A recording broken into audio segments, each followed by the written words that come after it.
देखिए बहन, सीधी सी बात है, हम अपनी बेटी आपके बेटे को दे देंगे, लेकिन बदले में आपकी बेटी हमारे घर आएगी। सटा सटा होगा तो ही बात आगे बढ़ेगी, वरना हम कहीं और देख लेंगे। जी ठीक है बहन, हमें मंजूर है। आ जाओ बहू, अंदर आराम करो, फिर सुबह तुमने अपनी पहली रस्म भी करनी है। जी अम्मी जान। चले। ये शादी की सलामियों के पैसे कहाँ गए? जरूर इस बहू ने चढ़ा लिए होंगे। माँ जी देखिए, मैंने आपके लिए खीर बनाई है। कुल जो पैसे अलमारी में रखे थे वो कहाँ गए? पुक्का तो नहीं उड़ाए होंगे? तेरे बाप ने तुझे यही सिखाया कि ससुराल में आकर हाथ साफ करो?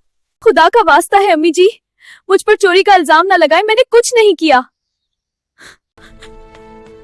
अम्मी बस बहुत हो गया, अब मुझ में हिम्मत नहीं है। ये सास मुझे चोर कहती है। आप अभी भाई को कहें कि वो अपनी बीवी को फौरन तलाक देकर घर से निकाल दे। बेटी, अगर तेरी सास जाहिल है तो क्या तू भी जाहिल बनेगी? अगर तेरा भाई अपनी बीवी को तलाक दे देगा तो इसमें इस मासूम लड़की का क्या कसूर है? जब इनकी अपनी बेटी सड़क पर आएगी तभी उनका दिमाग ठिकाने लगेगा। मेरी सास का दिमाग ठिकाने लगाने का यही इलाज है।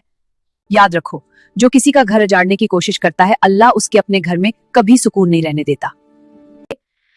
अम्मी अगर आप इजाजत दें तो मैं अपने मायके जाऊं? बेटी, इसमें इजाजत लेने की क्या जरूरत है? तुम जब दिल करे जा सकती हो। माशाल्लाह, मेरी बेटी तो कितनी हसीन लग रही है, कितने दिन बाद मुझसे मिलने आई हो। भाभी ये क्या हाल बना के रखा है आपने अपना? अभी तो आपकी नई नई शादी हुई है।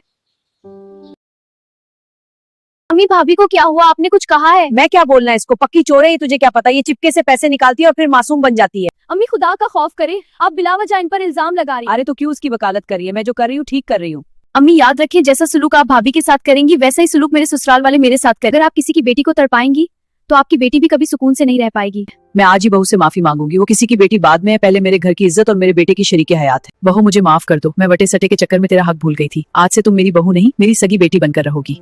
दोस्तों, वटे सटे की शादी के चक्कर में दूसरों की बेटियां ना तड़पाएं, क्योंकि दूसरों का घर उजाड़ कर आप अपना घर कभी आबाद नहीं कर सकते। आपका क्या ख्याल है? क्या वटा सटा घर बसा देता है या जिंदगी बर्बाद कर देता है? अपनी राय कमेंट में जरूर दें।